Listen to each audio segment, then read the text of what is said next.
This is Conspirinormal.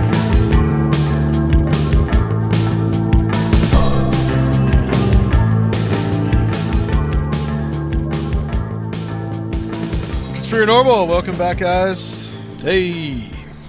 Always good to be here. Thank you. We've been, we got Joshua Cutchin and Timothy Renner are back, and I don't think these guys need like an introduction. Like you guys have. Always great to have you. Yeah, you guys have been like mainstays of this show, and also I want to point out this is episode 350. You guys, both of you guys were actually part of episode 250. And I was part of episode 200, right? Yeah, 200 live in studio. I'm asking you, where's my smoking jacket, right? I get the Conspirinormal smoking jacket at some point. I know. Yeah. It's like the SNL Five Timers Club. You both are definitely honorary members of the International Association of Conspirinormalists, the Mystic Crew, and the Ancient Circle of Strange Realities. I don those degrees upon you. And I'm not supposed to share those secret handshakes. Right. Yes. Okay. Yes. All right. I'll keep those under wraps. Yeah. There's the ultra secret level that we don't talk about. That's the 360th degree. We don't ever talk about the 360th degree on this show. So, welcome back, gentlemen. Last time I had both of you guys on was talking about Where the Footprints In Volume 1. And now we're talking about Volume 2. So in Volume 1 was about folklore, primarily. And this book is, I guess, primarily roughly about evidence. Yeah. I mean, they're kind of arbitrary titles because for the most part, I think you could probably take any chapter from either book and plop it in the other one and it would be okay. But we did break it down. There was some logic to the way we broke it down. And I think Josh says in the intro that Volume 2 is kind of more experiential. Right. And I mean, there's folklore in both. There's evidence in both. But I think that's probably the best way to put it. There's a lot more like, stories and evidence in the sense of like witness experiences and so forth in Volume 2. Yeah, it's almost like there's more not more eyewitness accounts, but you don't get those, in this dusty old book from 1735. You don't get that as much in this book. That's for sure. You do a lot of talking about various cases, kind of like chronological kind of stuff. I mean, what how did you guys agree on that was like evidence that you could use? Was there any kind of cooperation between you guys? Is like, we really want to use this or we don't want to use this? Like, how did you guys kind of determine all that? I mean, a lot of that happened in the beginning, right, Josh? We were just kind of like, hey, here's a bunch of things that we definitely want to include. Yeah, I think that by nature of the way that this sort of came out, there are a lot of things that maybe probably deserve their own chapters if we had the chance to do a 10-volume Where the Footprints In. Stuff like, invisibility or being bulletproof or portals is an example in this one. But instead we decided to nest those within other chapters to address them. But I think it all sort of came out from the beginning. Now that I know where we are, I would love to go back and be a fly on the wall with how we hammered this out, because I can't really remember it that well. I don't know about you, Tim.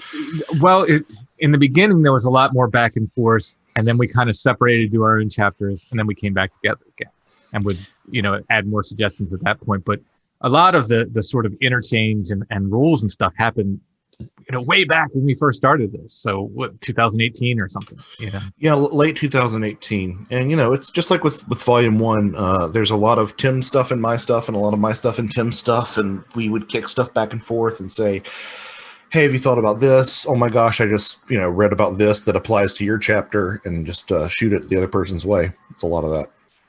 Did you originally intend for this to be 2-volume, or did that just kind of happen along the way?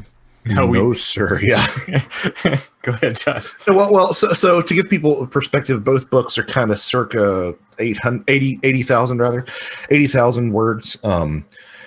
If anybody's wondering what that looks like I think my Thieves in the Night is about 80,000 words, and so together they'll be like 160,000 words, which is not unheard of. I think Graham Hancock's Supernatural is about that long, but we decided it would be a little bit imposing. We basically, I mean, honestly, we kind of just took the chapters, and there are some that needed to flow into each other, right? So in volume 1, fairies needed to flow into the alien contact experience, and in volume 2, mystery lights needs to flow into UFOs because they're talking about so much of the same thing and similar ideas. So with the exception of those chapters that kind of had to be grouped together, we sort of ended up sifting and winnowing and ended up with kind of a set of chapters over here that are more folklore oriented, and a lot of chapters over here that are more, again, evidence oriented. So that's why you wind up with things like, stick structures and these different the issues with the tracks and the footprints and stuff like that, disappearing evidence. But yeah, it's a little bit of a grab bag. But the intention was absolutely 100% to have this as one book, and we had everything written before we even made that decision, I think, right, Tim? Yeah, I had some of my chapters in volume 2 were not in finished condition, we'll say, when we finally decided to break it up in 2, which was a great relief for me, because I was like, okay, now I have more time to work on those chapters. But yeah, for the most part, things were in a close to finished state anyway. And everyone who got to attend the Strange Realities conference last year got a sneak preview of from both of you all on 2 of these chapters. Tim, you did yours on disappearing evidence as it relates to Bigfoot, and Josh, you talked about altered states, or I believe it was titled The Buzz and the Beast. Yes, yeah, and that deals with a lot of that as well. Which I think that maybe some of the best parts were in that Strange Realities conference presentation. I am kind of got to see Josh play a didgeridoo. It's true. Wow. I am kind of a little bit. I'm probably a little bit over proud of that, because to my knowledge, nobody had ever really tackled the Bigfoot and altered states thing. Because to be fair, you don't hear a lot of Bigfoot stories of people seeing those in trips like you do some of the other entities that we associate with, alien abduction or fairy folklore. But although there are plenty of people who see like proto-humanoids, but nothing that they ever say, oh, that's Bigfoot. But yeah, so that goes into a little bit of substances and altered states of consciousness. But the primary pivot point for the chapter is around this idea of this strange buzzing, this strange drone-like sound, similar to a didgeridoo or Tuvan throat singing, and how maybe that could facilitate an interaction with whatever this is, because that buzzing sound is it's so common in NDEs and OBEs and fairy encounters and alien abductions and Marian apparitions. I mean, the list just goes on and on. And then, of course, because altered states, that was kind of my chance to work in the mind speak thing. Right. Got a cool double entendre going on there. Am I that dense? You're talking about the altered states. The buzz. The buzz. Yeah. Sorry. So let's talk, guys. Just going down the list of the things that you guys cover in the book. Mystery lights. These kind of like weird lights that are seen around Bigfoot. And I think that like the normal people, the people that have like, I guess, a quote unquote normal Bigfoot sighting wouldn't think that like lights would be associated with this. And Tim, like this is like, I think your chapters, you did the chapter on mystery lights, and then you also did the chapter on UFOs, which kind of like really kind of goes together in a sense, if you think about it. They were originally one chapter, but I decided to split them in 2. Yeah. I did Tim really dirty when I said, here, you take the UFO chapter. So I apologize. So how are these lights associated with Bigfoot? What are some of the cases that you guys talk about and some of the weirdness? Like, and Tim, you actually have like personal experience with these type of things. Yeah. I mean, I've definitely seen weird lights in the woods in places where people also say Bigfoot is. I've not seen them both together, but I mean, there's great stories. The cover of the book is this kind of riff on these two stories of Bigfoot actually holding orbs that people have seen. One was from Pennsylvania, and one was, I think, from the Soviet Union or somewhere in Western Europe or so forth, rather Eastern Europe, of a Bigfoot that walked through people's camp, just basically holding an orb. And that was kind of the riff on that, the cover, because I mean, what an image! But these orbs surround Bigfoot. I mean, they're probably the most common light phenomenon, maybe tied with glowing eyes, which I consider part of the light phenomenon too, because despite the fact that eye shine is a thing, and if you've seen a deer at night when you're driving your car, you've seen eye shine, and that's from a tapetum lucidum. That is a reflective layer over the eyes of nocturnal animals. However, no great apes have a tapetum lucidum, and no higher order primates at all do. I think like lemurs might have them, and some monkeys like that, but no high order primates have this tapetum lucidum. So the fact that, whether it's eye shine or eye glow, it's unusual, but many, many witnesses are insistent that it wasn't reflective, that this was self-illuminating eyes. It was eye glow. So you have the eye glow and you have these orbs, and they're very commonly reported, around Bigfoot. The orbs, maybe not as often as the eye glow, and maybe not at the same time as the creatures, but often people say like, hey, I saw Bigfoot down this road, and then I was there another night and I saw orbs, So things like that. What the connection is, I mean, who can say? But it's absolutely fascinating that these things, appear around the same time in the same place as these Bigfoot creatures. And there are many, many accounts. I mean, many accounts of people seeing them at the same time. They see orbs and then they see the creatures, or vice versa. So, I mean, you saw this at I think, was it the Site 7 places you talk about a lot in Strange Familiars? You got to see some of these weird, and that's been an area that's had a lot of Bigfoot activity too. Well, so I keep going back and forth on this. I've seen things at Site 7. I don't know what they were. I literally have seen things. I've seen eyes shine there, and it was definitely shine. It was reflecting off our lights. It was big. They looked like fist-size eyes, if I was to estimate. And whatever it was turned its head, and I couldn't see anything else. I only saw the reflection of the eyes. And then look back, because James was with me that night, and I was able to say, James, look. He didn't see it. When I first shined the light on it, we have this policy there that we don't turn our lights on until the end of the night whenever we feel like we're going to leave. And then we wait until we hear something, and then we would say, okay, well, let's leave soon. Next sound we hear, we'll kick our lights on, see if we see anything, and then we'll leave. We never see anything. Well, that night we got grunted at by something that, I mean, it was loud. It drove us both. There's kind of a circle you park in there. It kind of drove us both from the edge of the woods to the middle of the circle. And I flipped the light on and I panned it over, and I got this eye shine. I just a complete reflection off the light, and it was high off the ground, and they were big, and whatever it was seemed to turn its head, and then I'm assuming walk away, and then it kind of turned back. And at least this is what I'm getting from the way the eyes were, and looked over its shoulder at us. And that's when James got to see it. Luckily, it wasn't just me, because I'm pointing it out. So I've seen things like that, and we've seen, white things there that, I hesitate to call them Bigfoot, because I've seen things there, and other people have seen things there. Various things from one woman reported seeing a gray alien in her rearview mirror there. So odd things people are seeing there. I don't know if it's Bigfoot or not, but the lights are definitely there. And the first guy I told about, he got there before me, and he saw the lights, and he insisted they were Bigfoot eyes. Now, since then, I've seen them a number of times, and I don't think that's what they are. At least that's not the only thing they are. The lights behave very differently, it seems, each time. But the last time we were there, we hiked up from the river. We came in from the backside, and the lights came. We kind of went to where we thought the lights were in the woods, and they came right up to us. I mean, right up to us. And I had John is another skeptic, and he was determined to prove these lights wrong. He's kind of a forager and a kind of a woodsman type guy. And I told him about these lights. He was entirely determined to debunk them.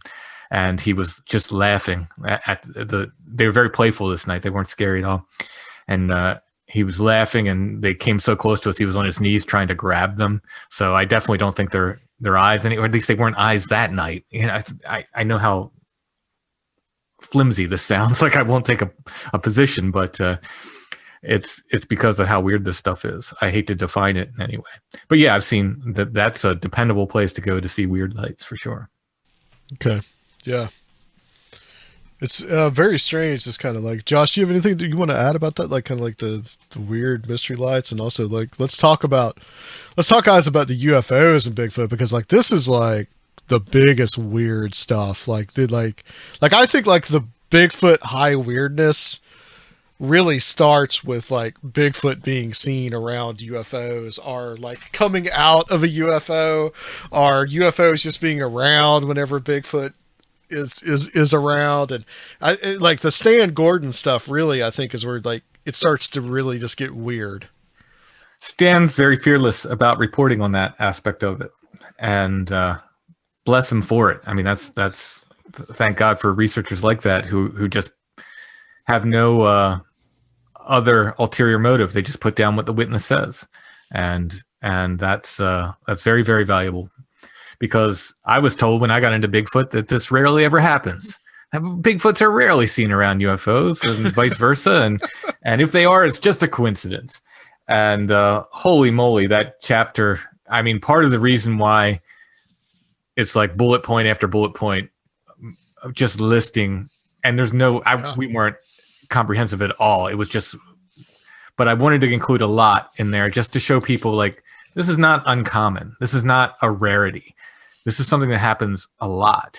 I mean, if you think how rare it is for anybody to see Bigfoot and how rare it is for anybody to see a UFO, and then look at how many reports we have of them together. Like there's something to this. Like it's not nothing. There's something going on there. You know, again, what it is, I don't know. I'm not a UFO nut. I'm not a Bigfoot. I can't tell you exactly what it is, but I can tell you people see them at the same time, and it's not uncommon. And of course, that's like a grayscale between mysterious lights and UFOs. Where does one turn into the other? And yeah, and that was one of the sort of factors for me breaking those chapters into two. I kind of use the O of UFO in the terms of object, and the stuff that went in that chapter were things that at least appeared to be objects or crafts, you know, as opposed to more sort of ephemeral, you know, orbs or just odd lights that people saw. Well, you know, UFOs start out as lights or wind up being lights in a lot of different cases. So it's like, where do you really separate it out? So that felt sort of natural for me. Just like, you know, there are some cases that I read that I can't differentiate. Is this, you know, an quote unquote alien abduction, or does it have something to do with fairy folklore, which is why those sort of got shoved together in volume one. But, you know, I think what I really like about UFOs and Bigfoot in terms of, you know, how they are situated in the book is that they are a wonderful opportunity to underscore, again, because it happens later, but they're a wonderful opportunity to underscore, again, how the traditional flesh and blood community will do somersaults to get away from the possibility that these things might be interconnected. You know, there's to his credit, John Green wrote a introduction or a preface, Tim. I think it was introduction to the, it was John Green, right? To the Alberry, Insight and Alberry book, Bigfoot, which is sort of the grandfather of this book. And he wrote it, and he said,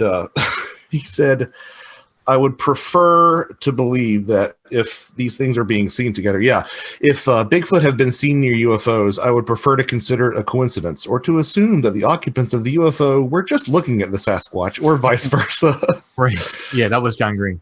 Which is, you know, levels of, I mean, we don't even know what UFOs are. And now you're assuming that they are some sort of craft that would be here for some sort of, you know. They're Bigfoot hunting too. Yeah, Bigfoot safari, alien Bigfoot safari. There you go. It does what the true definition of Occam's razor is. It multiplies variables unnecessarily. Well, as a side note, that makes me think that you don't really have to deal with flesh and blood hypothesis in the realm of research into fairies, do you? Because we've got it with aliens and Bigfoot, but are there flesh and blood hypothesis fairy people?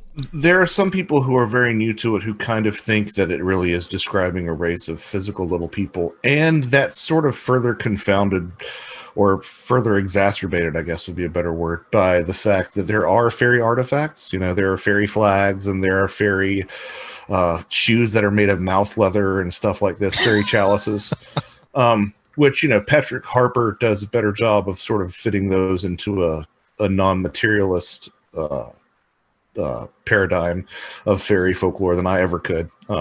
But basically, I think what he lands on is something more along the lines of a reification of the fairy motif, almost like in a port, it would be in poltergeist studies. You know, this came from nowhere, yet it still exists. Right, and that's used often with the implants too. Yeah. I mean, not to go off on a fairy tangent here, but you know, there's that tradition of the fairy blast, where they would like hit you with a gust of wind, and you would wind up with a bit of bone or a bit of a small pebble or something underneath your skin. So it's a direct 1-to-1 correlation as far as I'm concerned. But yeah, where does this stuff come from? I don't know. But I know that it's weird, and I know that a lot of these physicalist interpretations just seem to really fall short. And, you know, when you have something like UFOs that are so mired in high strangeness, I think that it really further underscores the fact that we're dealing with something, you know, that isn't a flesh and blood creature. Because I think, as I said last time, like, I would love for Bigfoot to be flesh and blood. That would be so cool. I would love to see a Bigfoot someday, like in a zoo. But I just don't think it's going to happen. Yeah, but just like in the same way with like the fairy lore fairies leave some kind of physical trace, or UFOs leave some kind of physical trace, Bigfoot leaves some kind of physical trace. And, you know, probably more. I mean, Right. Air, scat, footprints, you know, a lot. Yeah, I think all of their realms of the unexplained studies sort of have Bigfoot envy, really, and not just because of what he's packing, but but because of the sort of We talked about that in the last Patriot episode. right. But That's definitely worth the cost of entry there. but they have Bigfoot envy because there is such a great, robust body of evidence that's left behind, and it's studied at a level of scientific scrutiny that nothing else really has been, or at least the things that have been, like, you know, alleged crash materials or meta materials, or, you know, landing traces. The footprints are so much more consistent than any of that stuff. Consistent things keep on showing up over and over again. Things that are consistent with primate anatomy. You know, mid-tarsal breaks, dermal ridges, the whole 9 yards. And it's the footprints, I think, are the strongest bit of evidence that we are dealing with a flesh and blood primate. But at the same time, as I mentioned in Volume 1, one of the earliest means of ghost hunting was to spread talcum powder on the floor and wait for footprints. You know, handprints on a mirror are a hallmark of hauntings.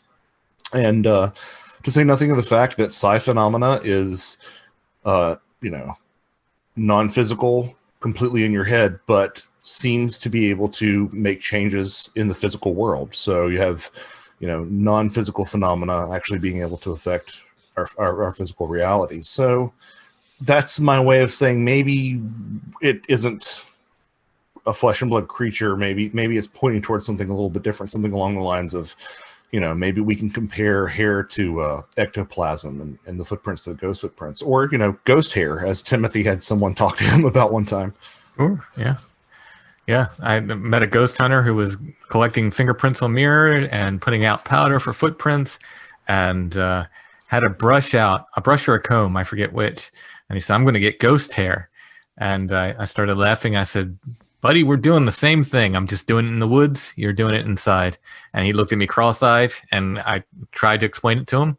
Like, you know, we're doing the exact same thing. And it was, I think, you know, after about the 10th time I explained it to him, he began to sort of grasp it, but he wasn't going for it. Yeah, Yeah, I never really thought about it in the fact that like Bigfoot has, of any of the unexplained phenomenon that we talk about, has the most like welter of physical evidence. Well, yes, but it's entirely inconclusive. So even when you take these footprints, which the best of them show mid-tarsal breaks and dermal ridges and these wonderful things that primate locomotion experts like Meldrum, like Dr. Meldrum, have looked at and said, well, you'd have to be an expert to fake this. So yeah, they're wonderful. But alongside these, we also have these 3-toed tracks and 4-toed tracks and what, Josh, up to 11 toes or something like that? Yeah, I think I found an example with that many toes. and 2-toed tracks. 2-toed tracks and prints that are all left foot or all right foot, or prints that, 3 prints in the middle of a 2-acre wide sandbar in the case of the Fred Beck story, Devil's Canyon. Is it Devil's Canyon? Ape Canyon. Sorry, Ape Canyon. So, even the footprints, as great as they are not without their problems and suggestions that something far weirder is going on. And as far as the hair goes, I mean, it's completely inconclusive. You can't get people to agree on it. For every expert you can get to say that this is some unknown primate, some other expert will say, no, that's perfectly explainable. It's this, it's that, which is, I really feel like that's the nature of this phenomenon. The evidence remains inconclusive and often goes missing. Well, and the cryptozoological community is the last community to talk about this in any sort of meaningful way. I mean, the consciousness community is talking about, physical reality and non-physical reality. So is the ghost community. The UFO community has been doing it for a while. Vallée said that UFOs were a direct challenge to the arbitrary dichotomy between physical reality and spiritual reality. And by the time you circle around to the cryptozoologists, they're like, monkey. So, I mean, and there are some cryptids that stand very good chances of being proven to be exactly what they seem to be. Even hominids. I mean, the orang pendek, even though it has some overlap with some worldwide fairy folklore, I think probably stands a pretty good chance of being discovered. I still am very convinced that the thylacine is not extinct. Some of the video that's come out is just absolutely astounding. But none of those are, a 9-foot tall hairy ape creature seen in, I'm going to go ahead and say literally 50 states. People used to say there weren't any in Hawaii, but Tim found a case of a wild man who was captured in Hawaii at one point. So I'm going to go ahead and say 50 states plus, other parts of the world. It just doesn't seem to be hanging out with the coelacanth, if you know what I mean. Right. And like, it's in like the UK, which, is an island, and like Hawaii is an island, and like how does it actually get there? What, like especially like in a place like Hawaii, I mean, that's really wasn't attached to any other continent. And like it doesn't, when you really look at it, it really doesn't make any sense from like a biological or even an evolutionary point of view. And how would they stay undetected in a place like that? Well, I mean, the UK is a great example, because if you look at the U.S., I think, has about 1.2 million square miles of woodland, and the U.K. has like a little bit over 12,000 square miles of forest. So it just does not seem like it's a likelihood. And yet I've met people from British Bigfoot groups who insist there's a breeding population. Yeah. And I just, why? How? Like, how? Yeah. Yeah, it's like, what does it eat? Like what, and the other thing too that was struck that I'm just kind of thinking of right now, what struck me too was like the varying sizes of these animals too. Like some of them were like at the low end 6 feet tall, and some of them were like damn 12 feet tall. It's crazy. Up to 20. I mean, you'll find some of that Mark Hall stuff. Where he wrote a book with Lauren Coleman called True Giants, where he's trying to make a case for flesh and blood giants that are like 20 feet tall. And that just doesn't doesn't compute for me this day and age. Again, not saying that people are going to get upset, and invariably they do. Tim and I aren't saying that these things don't exist. We're just saying that they're not something that you can bag it and tag it. I don't think. Well, if they just show us those giant skeletons are hiding in the Smithsonian, then we'd have some proof. Because Bigfoot Bigfoot's a ghost, and those are its bones. Yeah, Bigfoot built the mounds, I guess. Bigfoot is Nephilim who built the mounds. Yes. Who built the mounds? Yeah. Yes. That's a train to cancel culture right there. Right. Well, Josh, you have a very effective chapter about Bigfoot mimicry and the various ways that they mimic people, animals. I mean, this probably really was like the most unsettling chapter because I can only imagine, like, cry. It sounded like a woman. It sounds like a baby. Like that. Just like. Yeah, peanut. Yeah, well, I'm glad you said that, because I had a thought a couple of days ago. It's like, did I really need to put that in there? Because like, there's not a lot of really. If you accept the fact that Bigfoot is literally the world's best mimic in the animal kingdom, there's nothing really anomalous in that chapter until the end. But having said that, like, the level of mimicry that's ascribed to Bigfoot is just absolutely insane. I make a comparison to, if anyone hasn't seen it, the lyrebird has this uncanny, just crazy ability to mimic like chainsaws and the shutter of a camera. It's really fascinating. But like, Bigfoot would have to be functioning on that sort of level, because you have Bigfoot imitating, car doors and forklifts backing up and train whistles, to say nothing of, people's voices and other animals. Typically people say, it sounded like animal XYZ, but there was something off about it.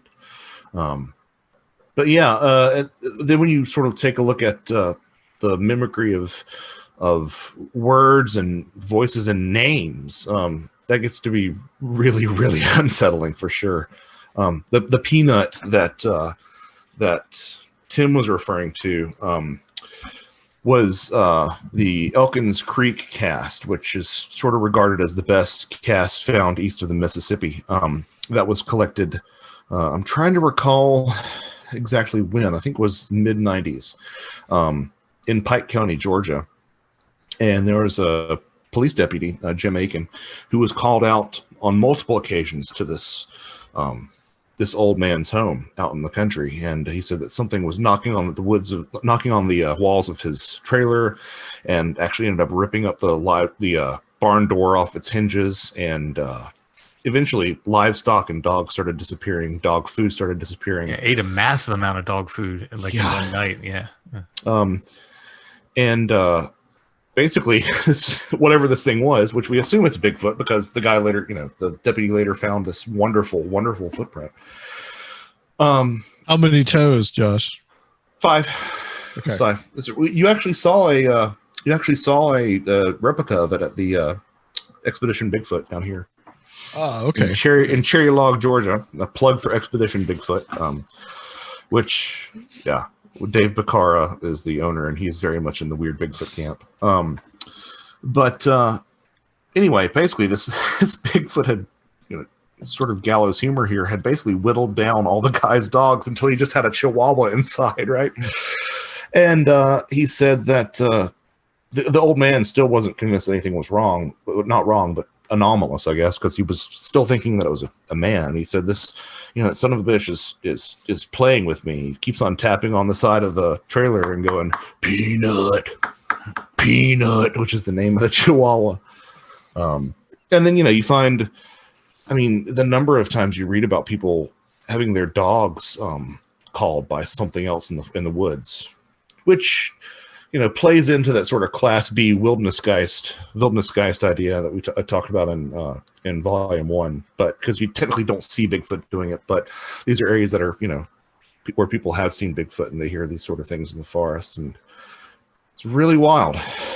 So then they're kind of just making the assumption that it is Bigfoot when it could be I mean, I think you guys do an effective job in the book of both books that Bigfoot is often associated with other phenomenon. Mhm. I mean, yeah. As I think I told, I think I said about Volume 1 on a couple of different occasions. It's almost not a book about Bigfoot, right? It's a book about viewing everything else through the lens of Bigfoot, or vice versa, depending on the way you want to look at it. So yeah, that's less so the case here. But yeah, I mean, I have to.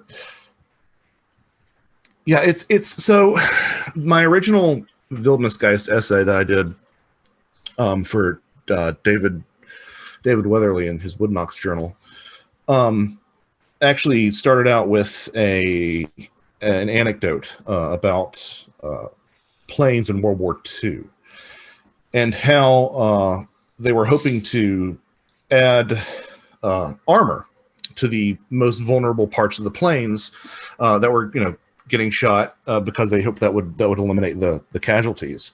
And it wasn't until, they were actually halfway through this process that there was a mathematician there who said, actually, what we should be looking for is where the bullet holes aren't on these planes, because the planes that return home are the ones that haven't got shot in the areas that actually bring the planes down, right? We get to see the ones that make it home.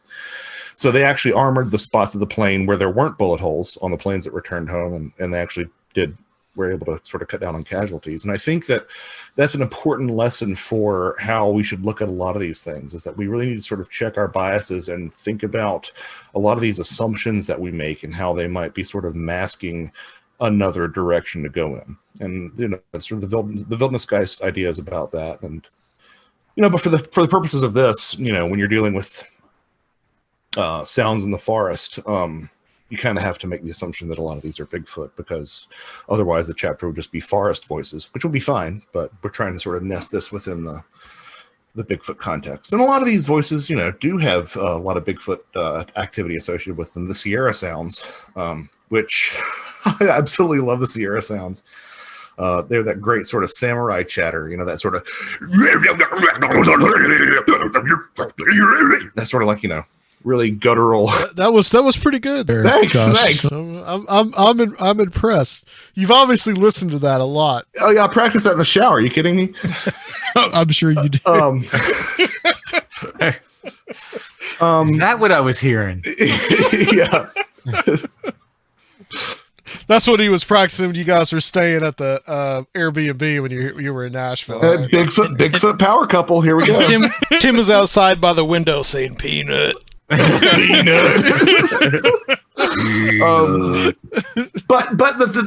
point that I was sort of getting at is, like, there was a Sasquatch sighting at the Sierra camp, and there was all other sorts of stuff that we'd associate with being squatchy. So now, I suppose, is that actually a creature? Is that, this other that we talk about with wearing a sort of mask that's projecting that? Or is this, is the core of the phenomena actually a poltergeist phenomena that is also manifesting a large hairy creature, as you saw in seances in some instances? I don't know, but they do seem to be, it seems like less of a stretch to connect those to Bigfoot. Josh, the name of your next book, Where the Bullet Holes Aren't? Where the bullet holes aren't. Yeah. Yeah.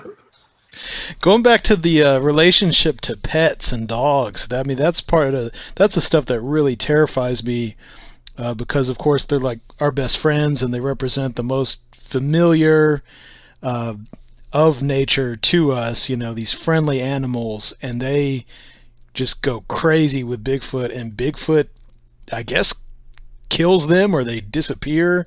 People find corpses, talk about some of that. That stuff that really bothers me. There's one story where a dog was literally ripped apart. Sure. The famous 911 call that you hear at the beginning of Sasquatch Chronicles, and I don't know, a number of other people, where the guy calls about the creature in his backyard. Yeah. You don't often hear it, but that starts with an earlier 911 call, some days, if not a week or so earlier, where he says, the 911 caller picks up and you hear the same guy, same voice. She says, "What's the problem?" He says, "Somebody just killed my dog. They threw it over my back fence." And that's the way that starts, that very famous 911 call that you don't often hear. Bigfoot doesn't like dogs. I think we can generally say that with some generality. And as an aside, the Mothman material starts with that too. A dog running off and a dead dog. Yeah. Yeah. You know, I was going to make a pithy joke and say Bigfoot's a cat person, but but honestly, if you look at the association of alien big cats in Bigfoot, Bigfoot kind of really is a cat person, to the extent that I'm not entirely sure that people aren't mistaking. Sometimes I think that maybe these anomalous big cats and these Bigfoot that are seen in similar areas, in same areas, are not possibly the same thing. But Bigfoot doesn't get along well with dogs. To plug the Expedition Bigfoot Museum again, they do have the actual dog run that was busted up by someone in North Georgia who's convinced that it was Bigfoot that killed these dogs. And some of the stuff that happened around that seems to support that. But dogs either freak out or they freeze or they refuse to go anywhere, and with good reason. And some people have speculated that maybe the reason this is the really creepy thing, really creepy idea for me is that like maybe they don't like dogs because dogs are one of our warning systems. It's like that's super creepy. Like it's like you're cutting the wire on the burglar alarm or something. Really really creepy. But there was I think in I believe it was during that UFO Bigfoot flap in Pennsylvania in the 70s, there was a guy who came home and his house was somehow lit up. I believe it was lit up in red or something, and his dog was killed and hanging by its neck. And it was that time where he saw this like 8 or 9 foot tall Bigfoot and shot at it, and the bullets bounced off. Well, that dichotomy that dogs are our most familiar animals, and Bigfoot is the most unfamiliar animal. That's what's just weird. Yeah, and that he is our wild man, and dogs are maybe the number one example of an animal we tamed. Domestication, yeah. Bigfoot is not going for it. He is not going to be domesticated. All of that said, there are some outlying cases, which I can't think of specifics, but I know there are some outlying cases. They're rarities where Bigfoot is somewhat kinder to canines. And, There was one that I found for volume 1 that I'm trying to recall. It was collected by I think it was Janet and Colin Board. Where somebody saw like a Bigfoot on a flatbed truck with a black dog, and then the Bigfoot and the dog both vanished or something along those lines. Mm-hmm. And at the time they made the remark like this is really strange because most of the cases that you find Bigfoot and dogs don't hang out. Right. And a lot of people have said they use coyotes as kind of a warning system. Now, whether that means they have some kind of pet-like relationship with the coyotes, I don't know, or if they're just literally traveling in the same area and using them as a warning system. And again, this is vast, incredible speculation on anyone's part, because how can anyone know? But I've heard people say that. So instead of saying you're fighting like cats and dogs, what you really should be saying is you guys are fighting like Bigfoot and dogs. Exactly. Yes, yeah. And somebody's going to get ripped apart. That apparently is what Let's talk a little bit about this altered state concept. We kind of touched on this a little bit earlier, but this idea that Bigfoot is telepathic, that Bigfoot can shapeshift, all this kind of different concepts that come into like Bigfoot. And this is where like it just gets really damn weird. Yeah, this is when a lot of the shape-shifting stories, I really wish I could have found more. But again, like how much room do you have to use? But yeah, there's this one story that was collected by a gentleman, W.J. Sheehan, who's been collecting a lot of witnesses' stories. And these folks who were, again, Western Pennsylvania, something about Pennsylvania, where they were riding their ATVs around like, a circuit with, in the middle of the forest. And they saw this giant Bigfoot cross the trail. And they said, oh, it's going in here. If we go around to here, if we continue down the road, we might be able to catch it as it exits the forest. And 5 minutes later, they're where they should be, where the creature should be coming out. And instead of seeing Bigfoot, there's this guy leaning against a tree with a white t-shirt and blue jeans, and he's like the archetype of like the 50s greaser. You know, he's wearing these white canvas boat shoes with no socks. It's muddy as hell. It's cold. And there's, you know, his shoes are absolutely immaculate, and he's just smoking. But they say that there's no smoke. There's no smoke or smell from his cigarette. And they ask him if he's seen anything strange. He's like, no, I haven't really seen anything that odd. And the two of them are sitting there talking to him, and they both take their eyes off him for a second and turn back, and he's gone. Is it creepypasta? You know, I don't know. But there is plenty of indigenous lore talking about, you know, according to whatever name it might be, Bigfoot, Siatko,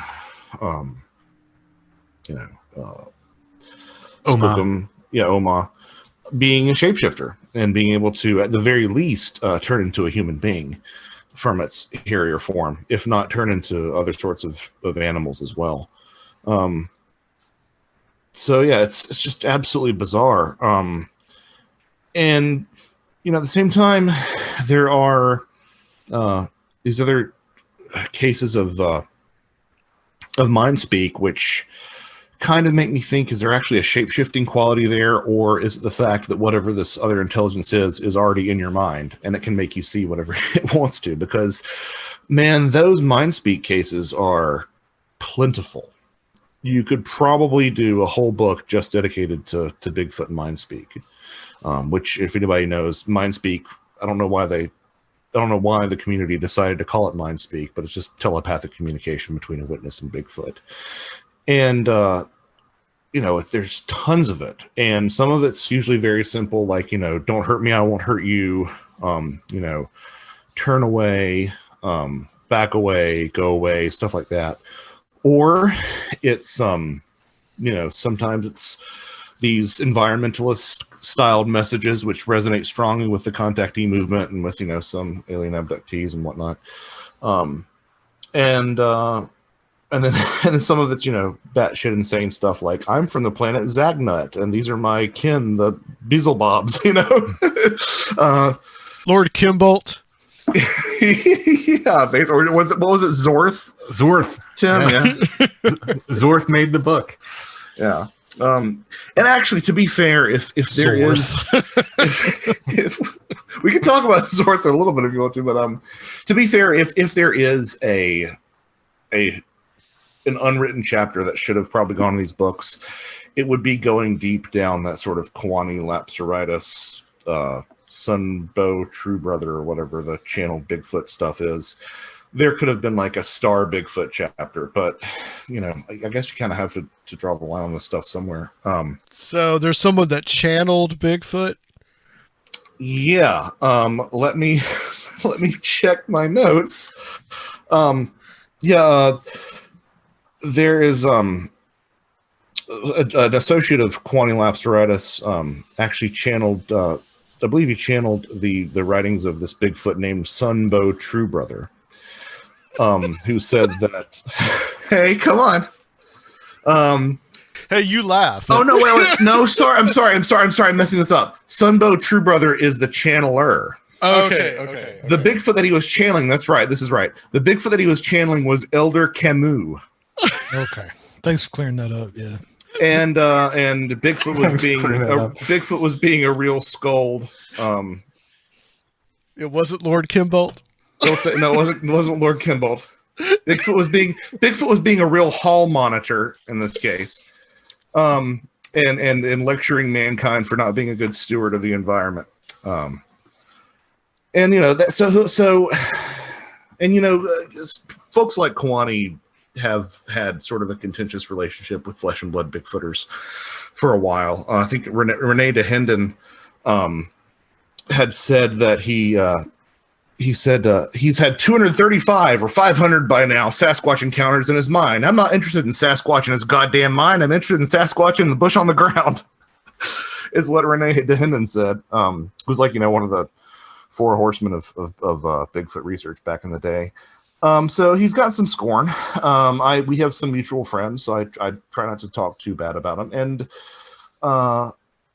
you know, once you go so far with thinking about this stuff being consciousness based, and once you start seeing the similarities of some of these messages to stuff like the contactee movement and the abductee movement, and these messages that people get when they, are tripping, quite frankly, and also, traditional religious revelation, it kind of makes you treat those experiences and those messages from Bigfoot in a different way.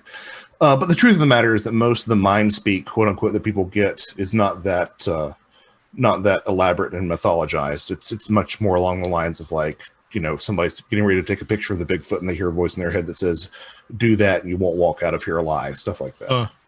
Are the Bigfoot experiences under the influence of altered states, are they generally more positive? Well, that's just it, is that there aren't a ton of Bigfoot seen in altered states. Right. The idea with the altered states chapter was that people might be seeing it through some sort of like maybe perhaps orally AUR. Or Bigfoot is inducing altered states. Right, or whatever is behind whatever's behind the Bigfoot. There's the fellow that was meditating that had the experience. I remember those.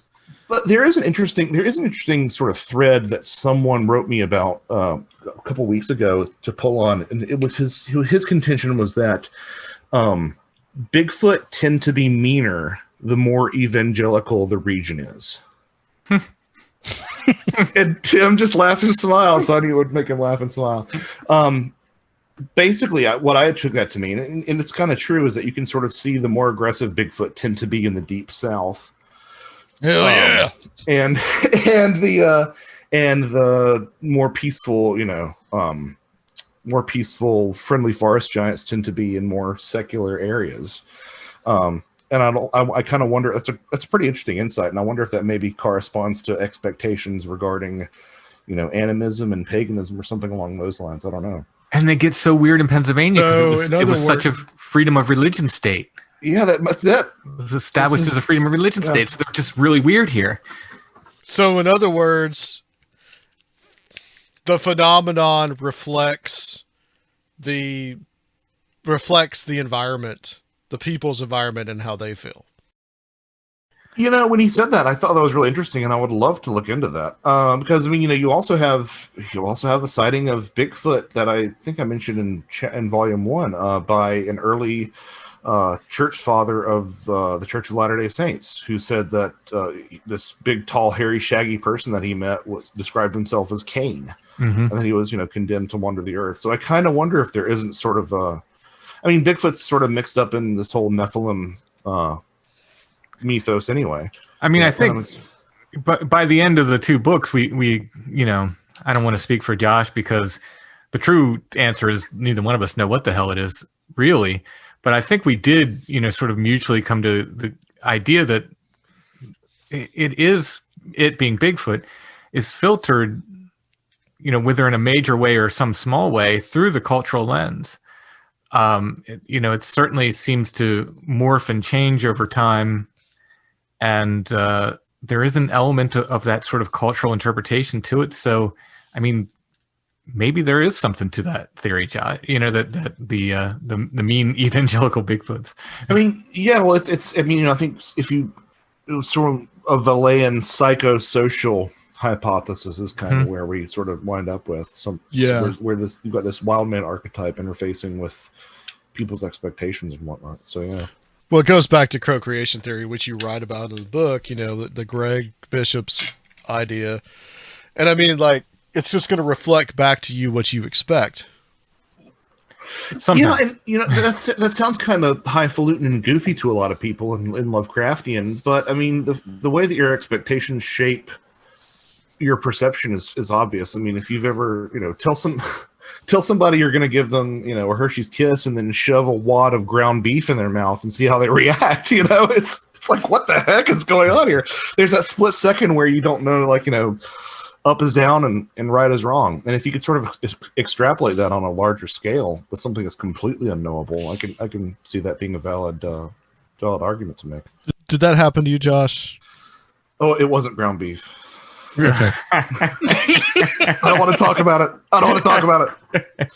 So, Tim, I want to move to the hex signs, the stick dolls. Mm-hmm. This material that you write about in the book. Yeah. Where these are found? I mean, obviously, like, you know, like you've got the tree breaks and all this type of things, the tree crosses. Like, where did these come in? Well, I mean, the chapter's a lot of speculation, but I'm meeting the flesh and blood Bigfoot world's own speculation as regards to these stick signs head on. We don't know what they are. To my knowledge, no one's ever seen Bigfoot building one of these stick structures. They just tend to appear in areas where Bigfoot is also seen. And you get these different forms, and I kind of separate the glyphs, which are more like symbols on the ground made out of sticks, from these other stick symbols, or stick signs or structures, which are kind of built up in 3 dimensions. So no one knows what they are. I've heard flesh and blood people claim with veracity that they're hunting blinds. Well, they don't hide anything. I can get in these things, and they're not hiding me, much less a giant ape man. So the piss poor hunting blinds, if that's what they are. I've heard them referred to as some kind of structure, akin to a woodcraft shelter, like a woodcrafter would make, or bushcrafter rather would make. And they're piss poor shelters too. They're open to the sky. I've never seen one that's convincing one that's closed and would provide any sort of real shelter from the weather.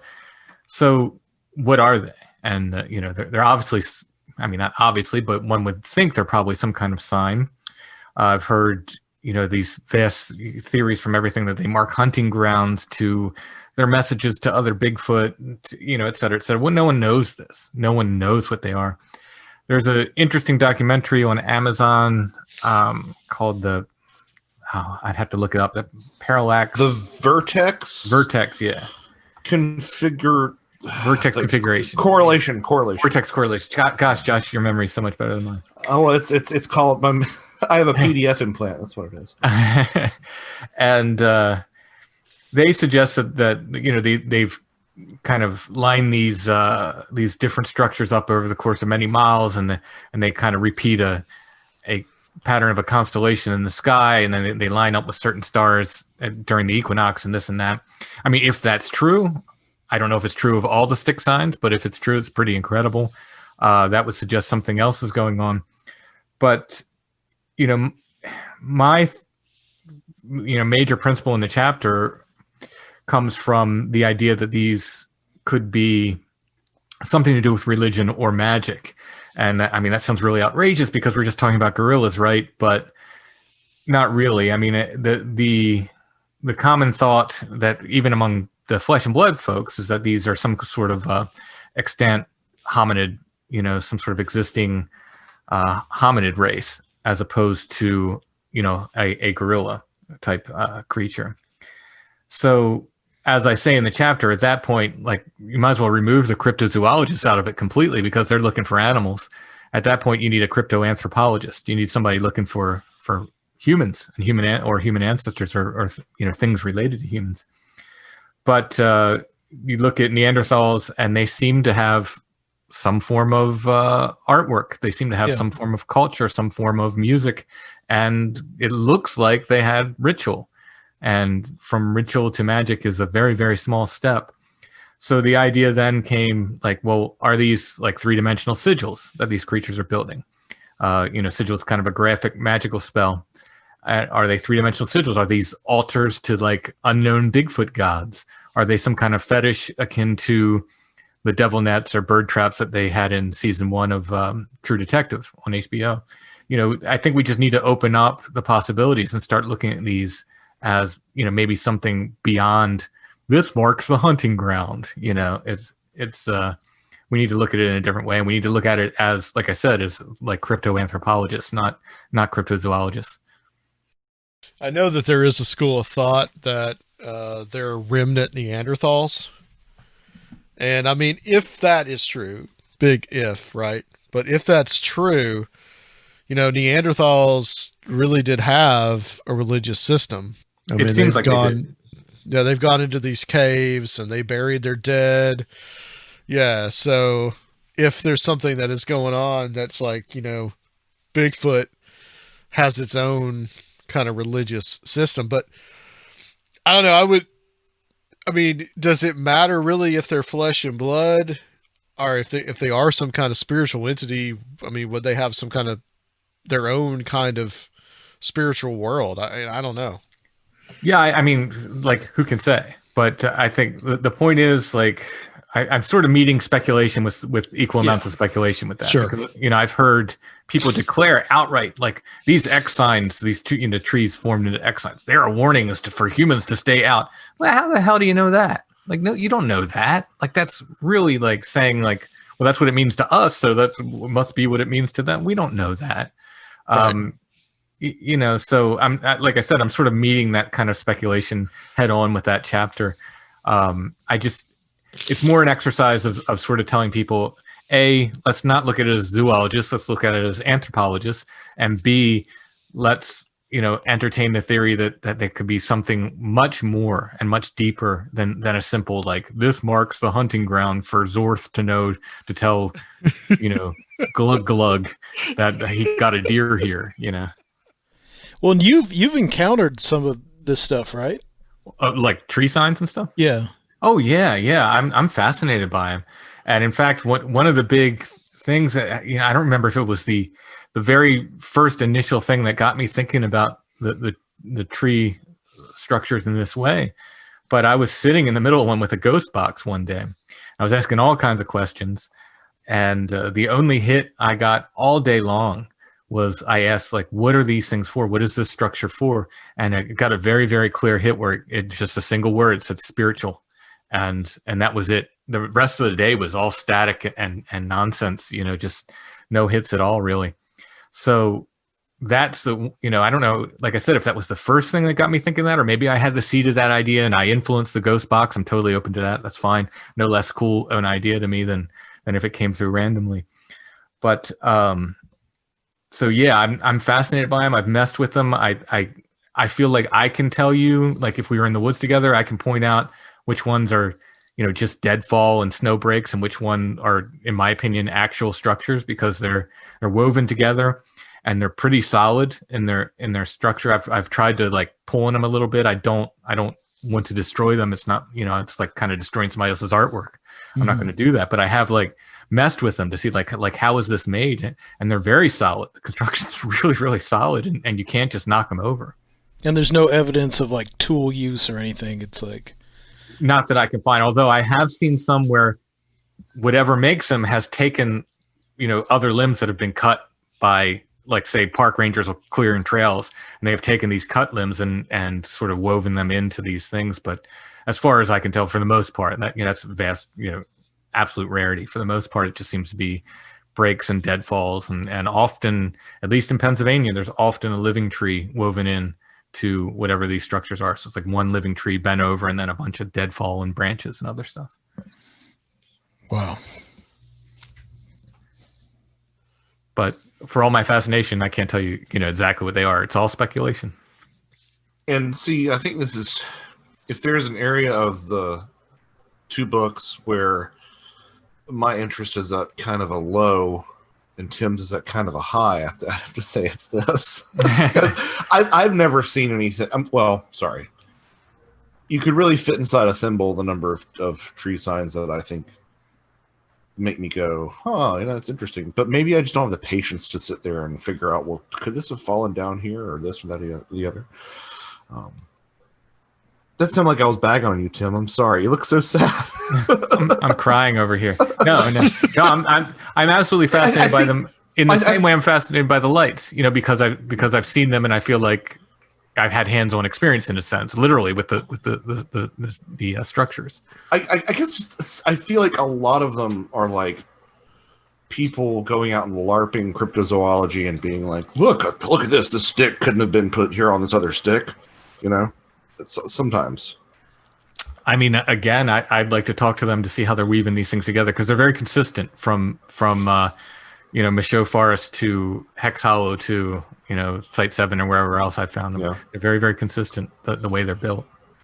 Would they be difficult to do for a person of regular strength? Or I mean, I've seen some that are so massive that they'd be like really impossible. The first one I ever found that convinced me, like, okay, there's something going on here, was on the side of a mountain in Michaud Forest, and I was just laughing because it's like who's bringing their their extension ladders up on the side of the mountain to make this thing, because they would have had to.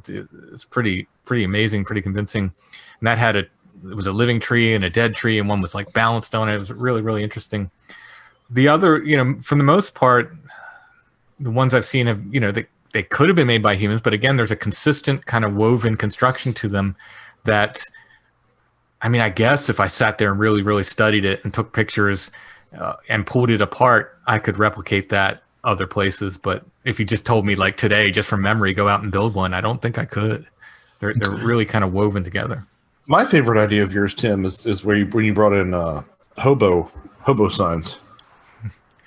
Yeah, I mean, there's this great story that Stan Courtney has up on his blog about going out to this area where this guy said he was seeing Bigfoot on trains, and he was very, very skeptical, and he thought like this guy's crazy, and he goes out to this place, and they're hanging out by this railroad track, and this train goes by, and he looks up, and sure enough, there's this hairy creature on one of the train cars. I think he said it was kind of sitting between two cars. with its head down between its legs, just kind of resting there. But and I believe that he even says something along the lines of like I know how wacky this sounds, like when he wrote in the blog, but this is what I saw, and that got me. Well, first of all, we were looking for a place like where do we put this in the book, like Bigfoot riding on trains, and then finally Josh was like hobos. Didn't they have signs? And then I had a whole book already on like hobo signs and stuff, and so it kind of easily fit in there. But yeah, I mean, maybe they're simply signs that tell other Bigfoot, like, hey, there's a dog here, or a mean man with a gun. Who knows? Yeah, I've heard this thing before about Bigfoot riding trains. They're attracted to the telluric currents, man. That's like extremely strange. Yeah, I love it. It was a story that stuck with me for years, and I remember when it was just we were in the process of batting things around that we have to include. Like we have to include this Bigfoot riding on train story, and we didn't even know where to nest it for a long time. And then I think Josh was finally like, stick signs, hobos, train riding. I was like, okay. I didn't know it was me. Jeez. Yeah. You had the idea where to nest it. It wasn't me. It was Elder Camus. Like Elder Camus. Well, you mentioned earlier, Tim, about the guy seeing Bigfoot with the dog on the flatbed truck. That was Josh who mentioned it, but yeah.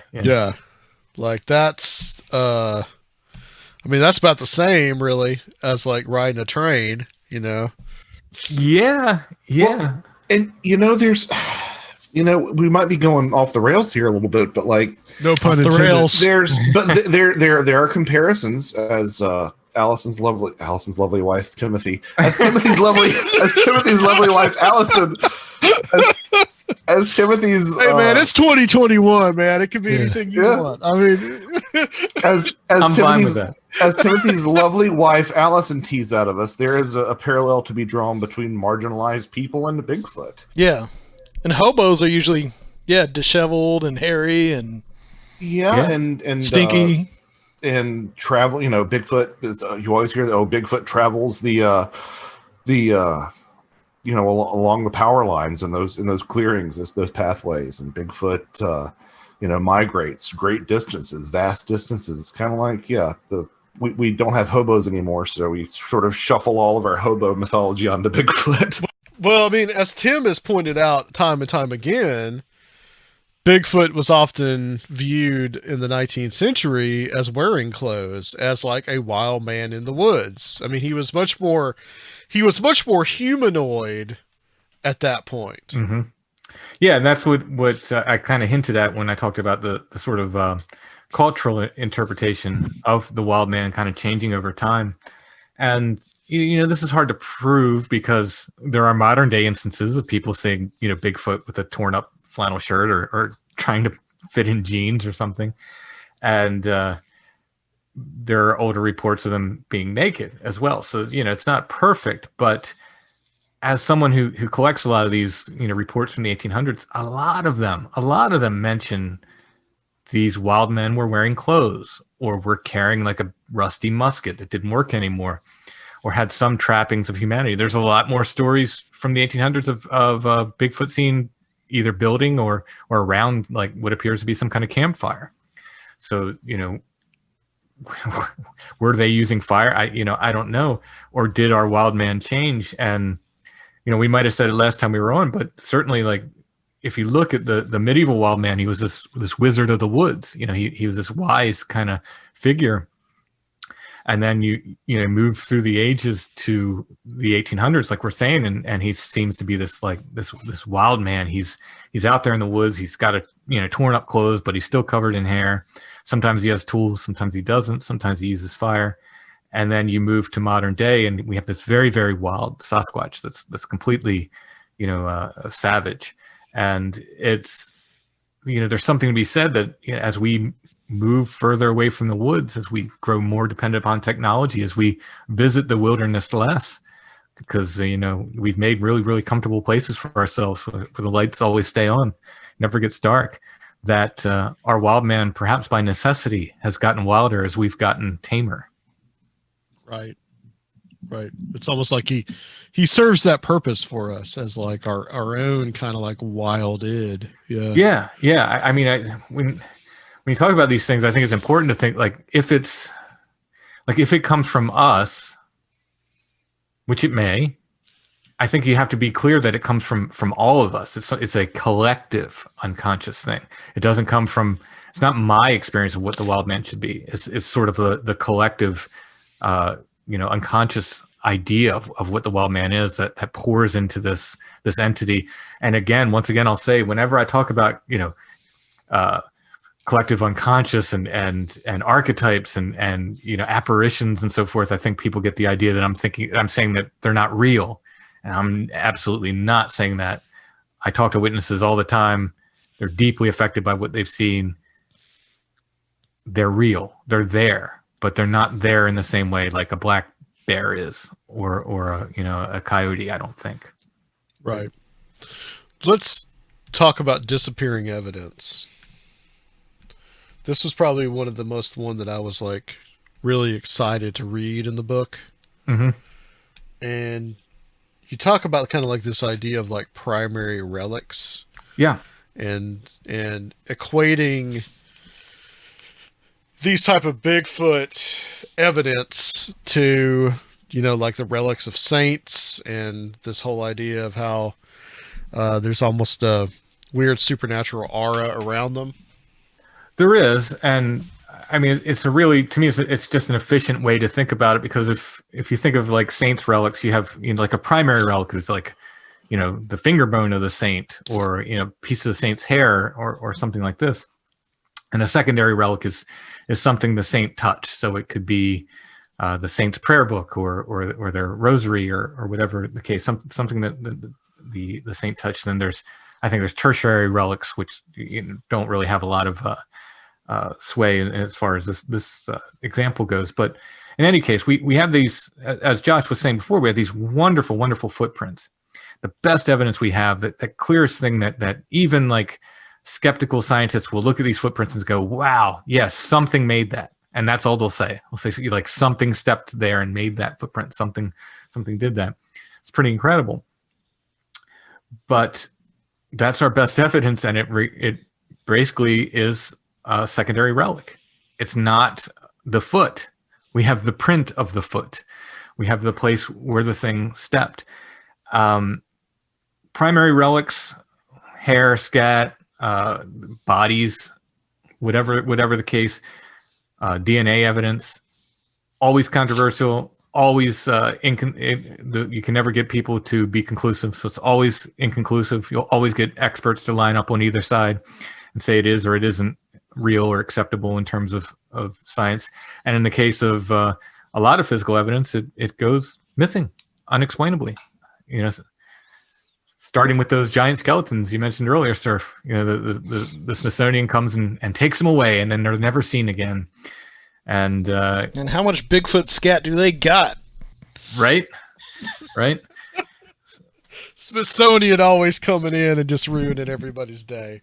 And my, the point I make is it doesn't matter whether it's the Smithsonian who's taken away to some warehouse that only, those who know can see and examine this stuff, or in other cases, they say the Smithsonian destroys it.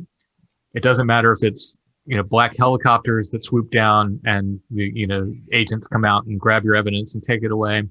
It doesn't matter if it, goes missing in the mail by some unknown fashion. In the case of Bigfoot bodies, it doesn't matter if the creatures come and grab their dead and take them back to the woods to bury them. It doesn't matter. The end result is it's missing. We do not have this evidence. We cannot examine it. We cannot look at it. We cannot put it to test. It's missing evidence. It happens again and again in the Bigfoot world. And I think, it happens in the paranormal world, but Bigfoot's just another example of it. It's just, the stuff goes missing. Right. So one of the ways that it goes missing is these mysterious figures that show up. And we've kind of touched on this before. Just like in the UFO mythology, you have the Men in Black. You've got an equivalent with in Bigfoot lore. Oh yeah. This is the earliest one I could find was, as far as these guys, that one dude who tends to wear a plaid shirt, big biker looking guy, people say, is I think it was 1978. It was that British woman who had a very intense encounter with a group of Bigfoot. She was taking photos. She was trying to photograph, I think, sea otters in California. And she saw this pod, this group, whatever the collective noun for Bigfoot is, come around this, in this cove, and they saw her, and she got very scared and ended up passing out. She was so scared and woke up by her car all bruised up and so forth, and went back to her hotel. They called the police. The police show up. Then with the police come this big guy in this flannel shirt, and he starts telling her, you saw bears, and don't go back to that area, and don't tell anybody you saw anything but bears. And this guy pops up again and again in Bigfoot lore, at least in modern Bigfoot lore, where people have, especially when people have intense experiences or gather primary evidence. These guys tend to show up and they suggest or outright say they're from the Department of Interior or some other government organization, and then tell the people they need to be quiet and they only saw a bear. And often they will say, we'll take your evidence, and they take it away with them. I guess they're the Bigfoot power couple. Yeah. Yeah. You call this the men in plaid.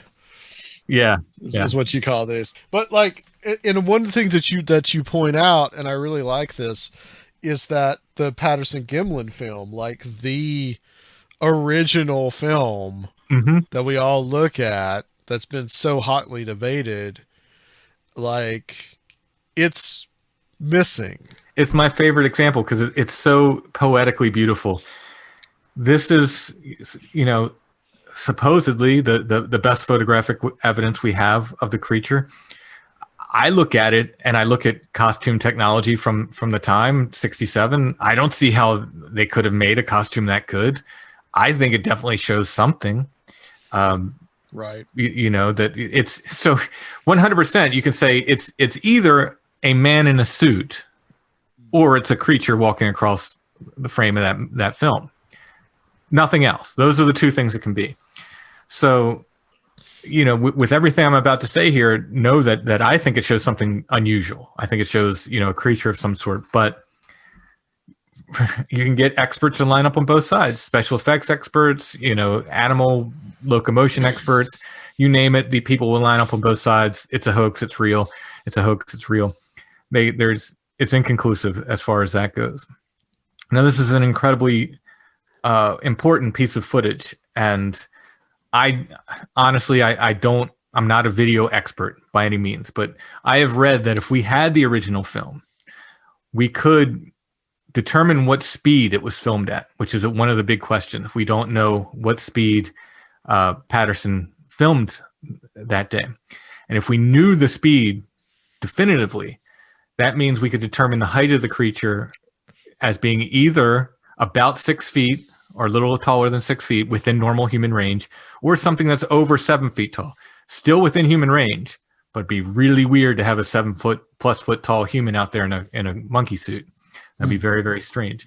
So it's very important if this original film canister exists, and it would be worth, millions of dollars, but no one has it. And if you're interested in drama and this sort of behind the scenes and the quote unquote big names of Bigfoot, it's a really fascinating thing to research who has the rights to this film, because Roger Patterson filmed it, but all these people who weren't there claimed rights to this film.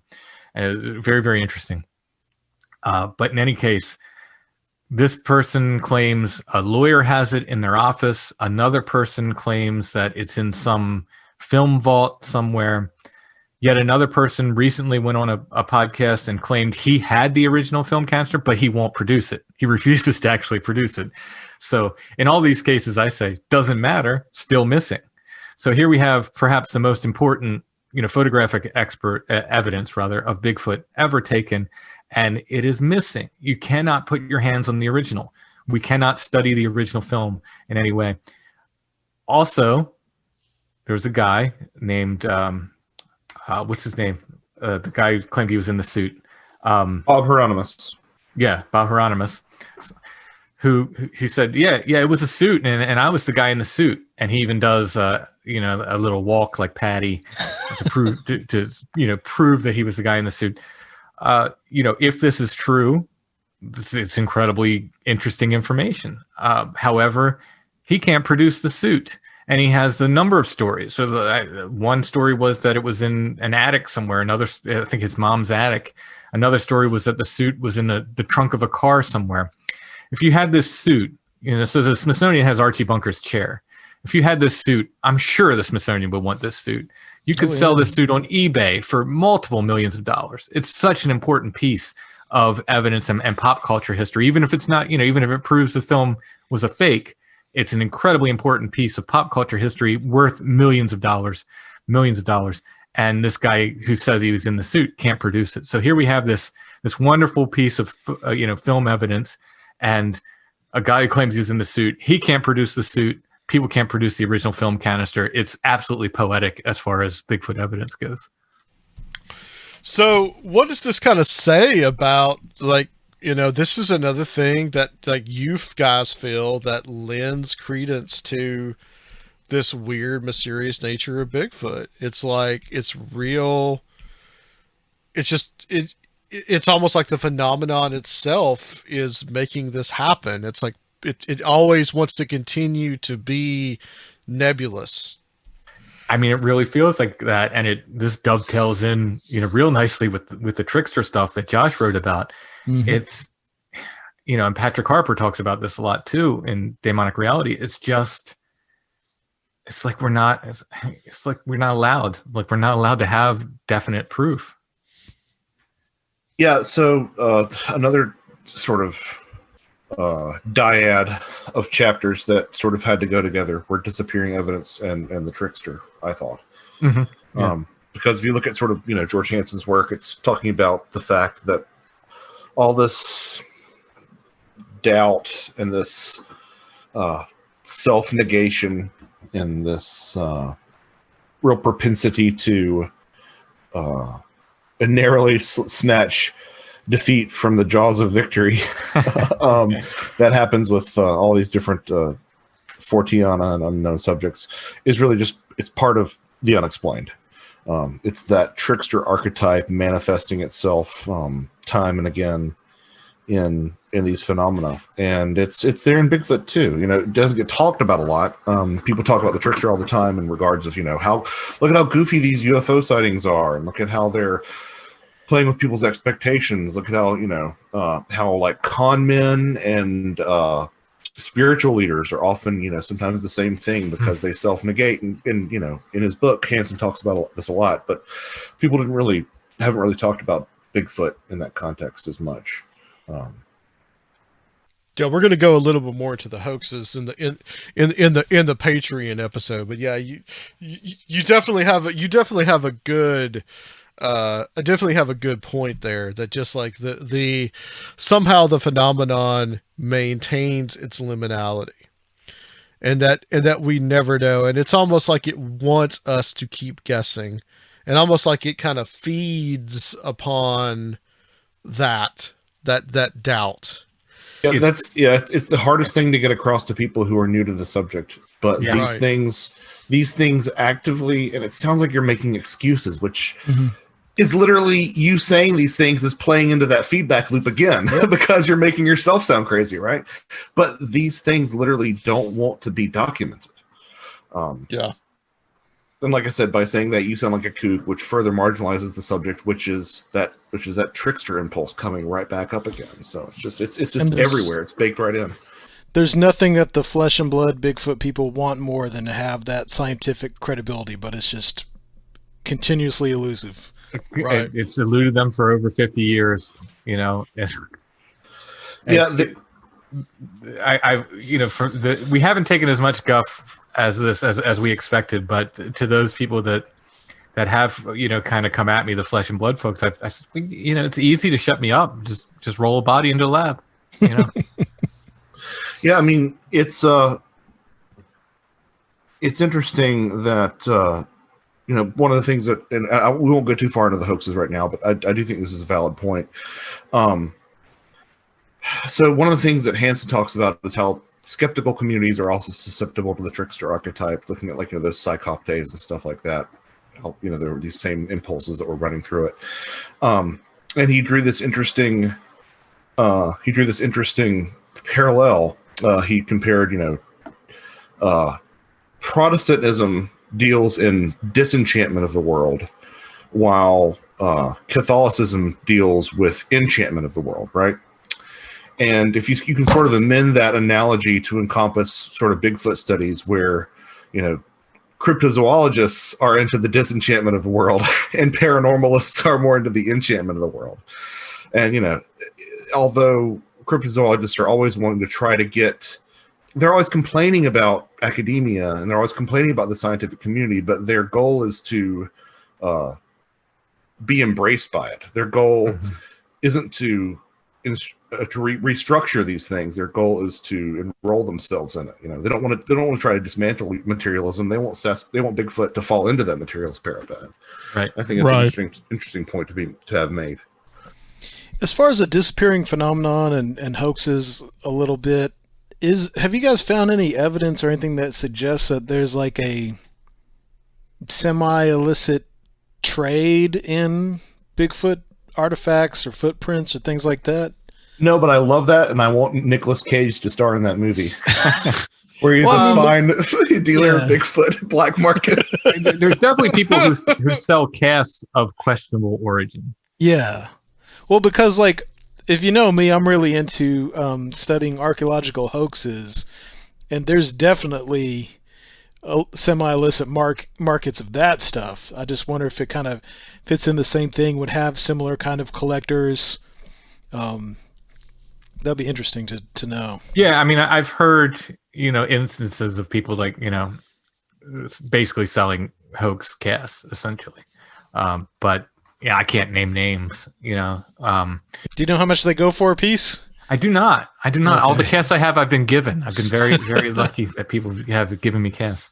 I mean, you could maybe draw a parallel through line with the Cardiff Giant. Yeah. From upstate New York. I think that's where they found it. As being sort of the hoaxed giant. I think it's in Iowa now, isn't it? The Cardiff Giant? Not sure. I don't know. So let's talk a little bit of the time that we got left. I want to talk about the toes and the trackways. We haven't really covered this. The Tarantino section of the podcast. Yeah, here we go. Just the idea that in a primate, 3 toes, 4 toes, that this is basically impossible. I think with a few exceptions, but we know that they're not the ones making it. So this is where we get into this concept that Jerome Clark, Ted Holliday, they call it kind of like the idea of like the goblin universe idea. Mm-hmm. Yeah. So prefacing this by saying, you know, a ton of respect for Jerome Clark. But his sort of contention was that the further east of the Mississippi, or east of the Mississippi in general, you got the more these you had these hairy bipeds rather than you had Bigfoot. And these hairy bipeds were notable because they were often surrounded by high strangeness and often had toes that didn't conform to the typical pentadactyl or five-toed footprint. Which, by the way, I still maintain would make an awesome band name. Hairy bipeds. Hairy bipeds. I'm just putting. I'm gonna stick on that hill. Okay, I thought you meant pentadactyl. All right, pentadactyl footprints. I was like, that's the name of their first album, Pentadactyl Footprints. But the problem is that just the data just doesn't bear itself out. There are go ahead, Tim. Before you, because Josh is going to have a lot more to say on this because they're his chapters, but I will say before he gets going, this is another one of those things that I was told by, like seasoned Bigfooters, that when I got into this, that, these three-toed tracks, they rarely ever happen. They're very, very rare, and they only appeared in like Pennsylvania and around Boggy Creek. But the ones they found in Boggy Creek, they think those might be hoaxes. The real Boggy Creek prints are five toes, and these three-toed tracks they're very, very rarely seen. Totally not the case all over the country, including in the Northwest. Plenty of three-toed tracks to talk about, and other odd numbers. But speaking of three-toed tracks specifically, so this is not something that rarely happens. This is something that happens everywhere, all around the country, including Pennsylvania, but certainly not limited to Pennsylvania. It's everywhere. And sorry, Josh, go ahead. No, that's fine. I had to find my unmute button there. So the contention is that they must be confined to a small population, right? That's the sort of setup for this. If you're looking at approaching this from a material standpoint, it's like, okay, well, these are from a small population from a very specific area. They must be inbred. But there are problems with that. Syndactyly, the fusing of digits does not. Well, number one, it's very rare. But number two, well, it's very rare in humans, I should specify. Siamangs actually constantly have fused digits, but in human beings, it's very rare, and it rarely manifests, if ever, symmetrically on both feet, right?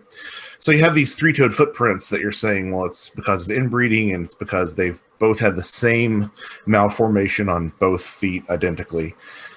And, really, all these explanations are stupid because the footprints don't even look like footprints to begin with. If these were actual, hominid footprints that looked anything like that to begin with, then yeah, that might be an example or an explanation rather. But these three-toed footprints, especially, they just look so damn goofy. They've got these long, elongated heels. They've got these three big toes that are nearly, evenly sized. They look, kind of like a chicken foot.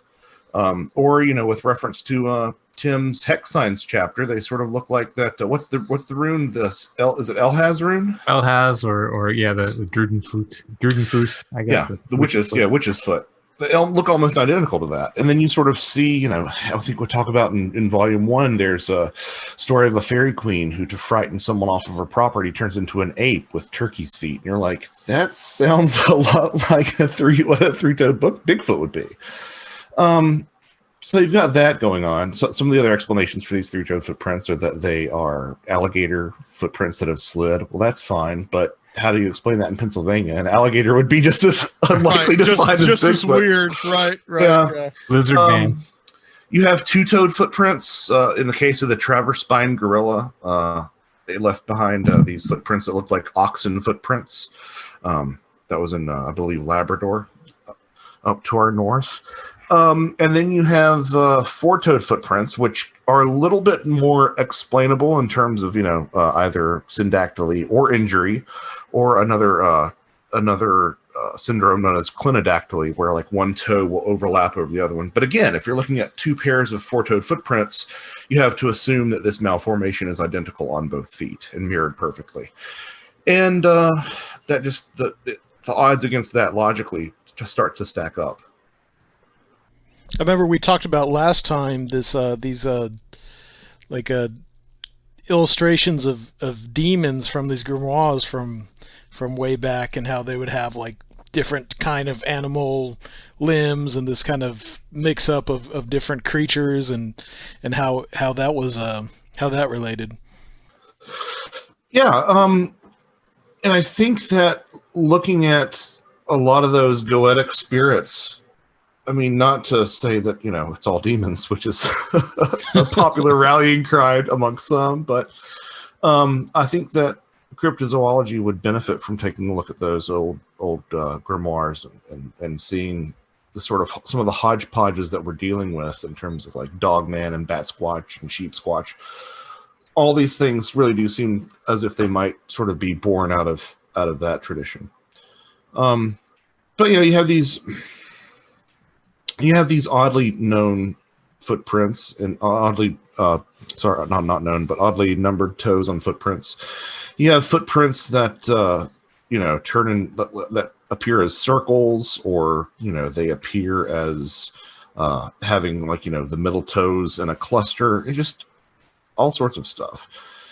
And so it's frustrating that, the footprints, as we've talked about earlier, are like the best evidence that we have for the existence of this thing. But we have all these outliers that are completely treated as anathema. They're completely untouchable. And even with the trackways, you have weird stuff going on. Like you guys mentioned before, you've got like only the right foot or only the left foot, and then it's like it just doesn't. None of it makes any sense. Or just a footprint, And yeah. Look, obviously, some of these cases, not the ones in the book because I tried to vet them, but like some of these cases are going to be Bigfoot stepping to a harder piece of media, a harder part of the ground where its footprints won't transfer over. That happens with everything, right? But we are talking about some cases where you have a footprint in like 50 feet of mud, or like these footprints that end in the middle of a field that for 100 yards in every direction there's nothing around you, but you're surrounded by all this easily transferable media. There are examples, very well documented, of Bigfoot jumping incredible distances. But when you compare those distances to the two greatest jumpers in the animal kingdom, the snow leopard and the klipspringer, both of those max out at like a 20 to 25 foot vertical leap and a 50 foot leap horizontal. So if you're looking at anything beyond that, you're like, well, Bigfoot's got to have literally unnatural jumping abilities. Yeah, and when I was reading that, I couldn't help but think of Spring Hill Jack. Mm-hmm. Yeah, I mean, it's and it's sometimes people. I think there was an example of Pennsylvania Dutch young man who saw this like Bigfoot hopping out of the woods like a kangaroo, and it sort of ended up possessing him, and he ended up speaking in tongue. That's a story from the book. But you don't. It's not.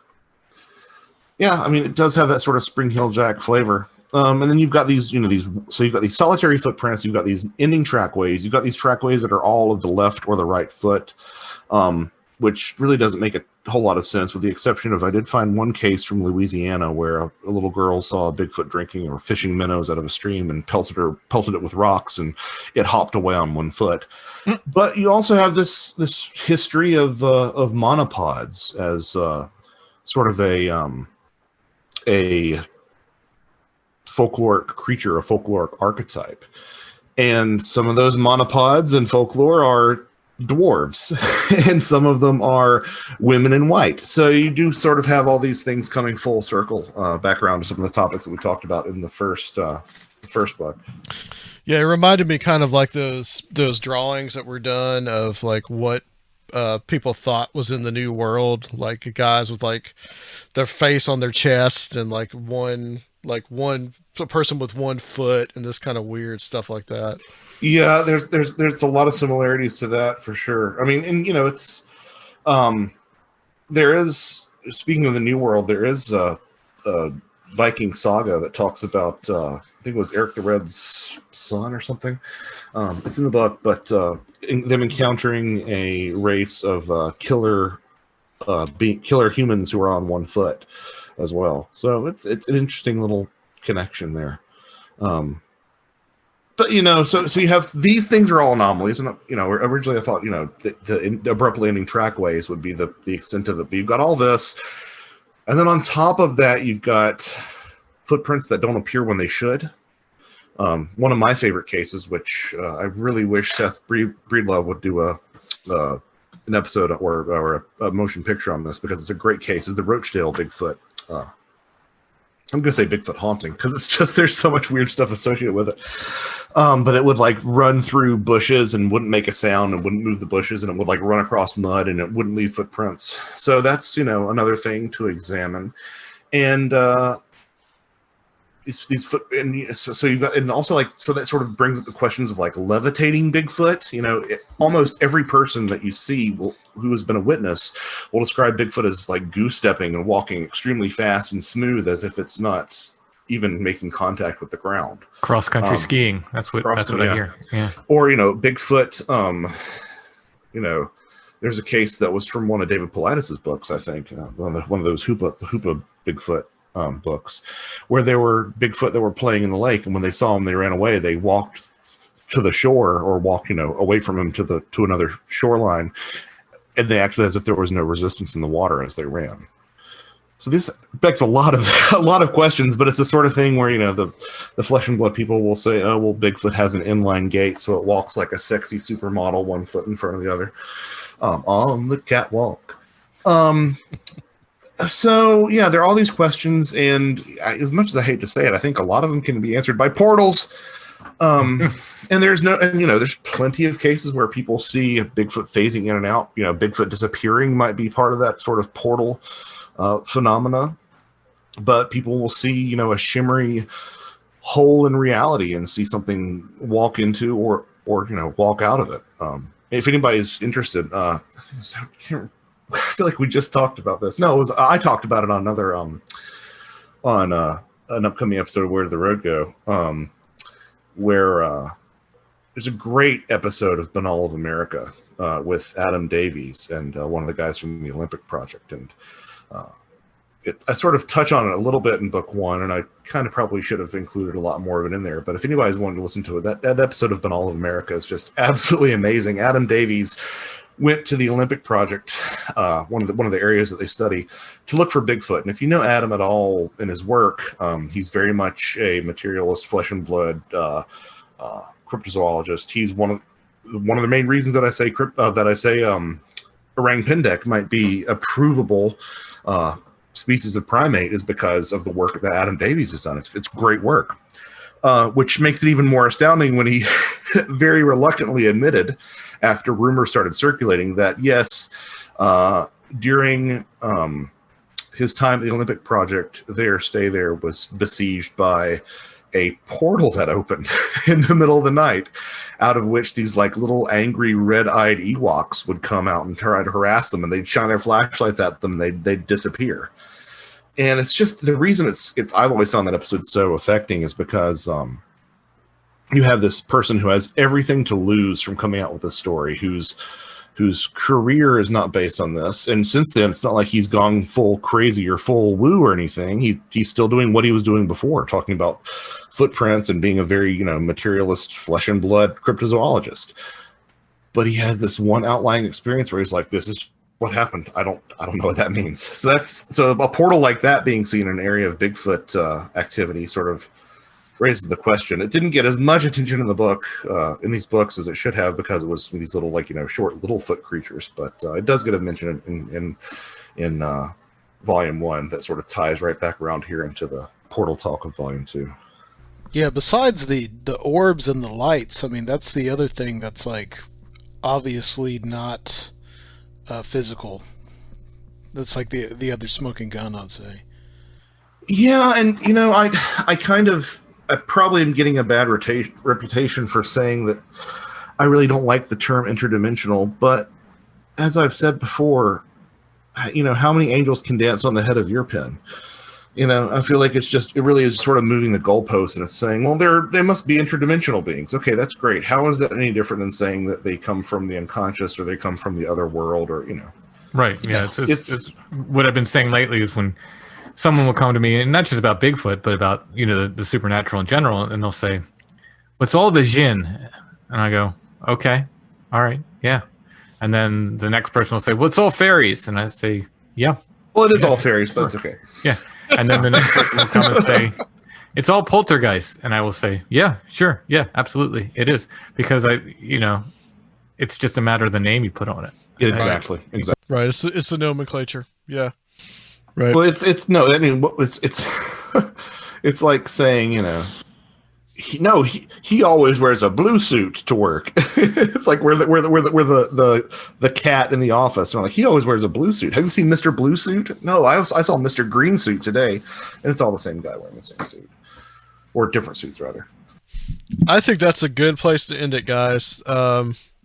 We're going to do a little Patreon segment, so everybody that's part of the Patreon, you guys tune into that. But where can people get the book? And Josh and Tim, where can people find you guys? Where the Footprints End, Volume 1 and Volume 2 are on Amazon. I believe they're available through regular channels for books, so if you want to order them anywhere else that gets books in, you should be able to order them. You can get them directly from Josh or I if you want signed copies. They won't be signed by both of us, but because he's in Georgia and I'm in Pennsylvania, but they'll be signed by either one of us.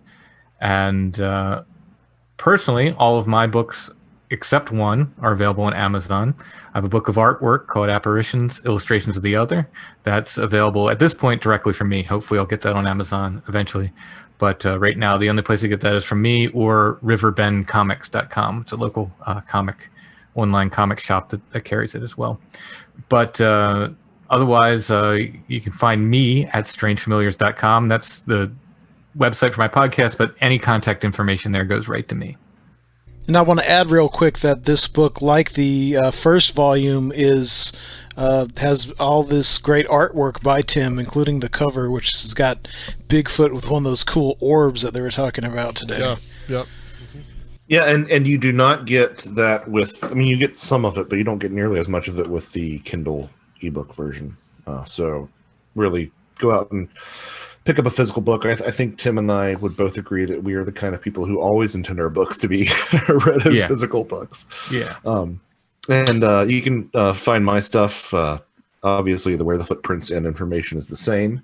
I should be getting my copies soon. Fingers crossed. Yeah. Amazon's been real slow, but I will have copies that I can sign and send. You can also find my other books, Trojan Feast, The Brimstone Deceit, and Thieves in the Night, at Amazon, or as I would encourage you to go through, any other bookseller that you can. Please do that. And if you're really a real masochist and want to hear more of me, you can stay up to date at Joshua Cutchin, JOSHUACUTCHIN.com. Every Josh Cutchin interview ever is on that. Yes. Seriously, I try to. Are there plans to take do a box set for the books? Like put them in like the little book holder. That would be really cool. Cellophane. Yeah, that's actually a fantastic idea. Yeah, that'd be really cool. Well, but because I can definitively say, and when people see this, they're like, whenever people see a volume 1 or a part 1 series, they're always like, oh God, what am I committing to? This is done. This is finished. Of course, I'm saying this, right, Tim? This is where it always comes back. But there are no plans to milk this for a third. There are no plan. I don't think we have much left to say. So this is Where the Footprints End. This is the work. Volumes 1 and 2. That's the footprints where the footprints end. Yep. The footprints have ended. Yes. And I want to say that both of these books were really, really great. You guys have done an excellent job with it. Thanks for coming on the show, guys. We always like to see your familiar faces. Absolutely. Glad to be here. It's always fun to do a podcast with friends. Okay, well, let's go ahead and close out the show here. Because, guys, we're going to go ahead and do a Patreon episode with these guys.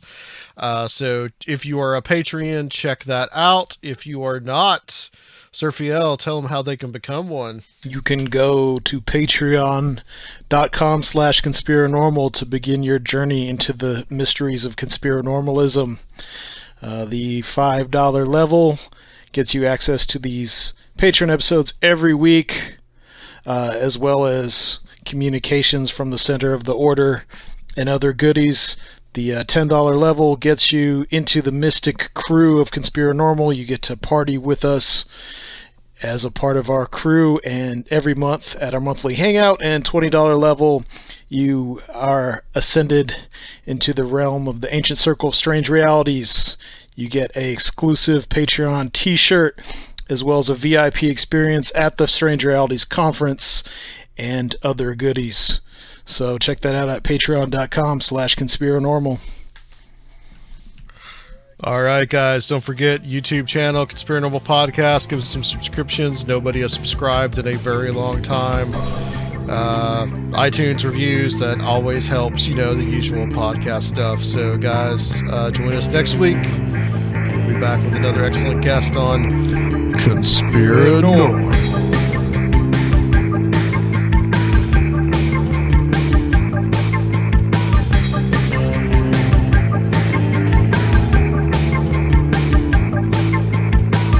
If you would like to help the show, please consider becoming a Patreon at www.patreon.com/Conspirinormal, or leave a one-time donation at Conspirinormal.com. And please check out our YouTube channel, Conspirinormal Podcast.